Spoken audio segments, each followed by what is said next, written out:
আমাদের লাইফে কিন্তু অনেক নেগেটিভিটি রয়েছে।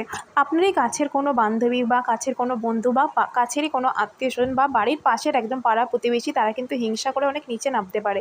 টুকটাক, কালাজাদু, ব্ল্যাক ম্যাজিক এইসব তো খেলা তো খেলতেই পারে।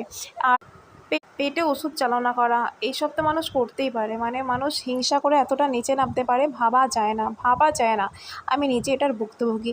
আর বাড়িতে কাজের লোক রাখতে গেলেও কিন্তু খুব সাবধানে রাখবেন। কাজের লোক কিন্তু আপনার শত্রুদের সাথে কিন্তু যুক্ত থাকতে পারে। মানে মানুষ হিংসাতে অনেকটা নিচে নামতে শিখে গেছে এখন।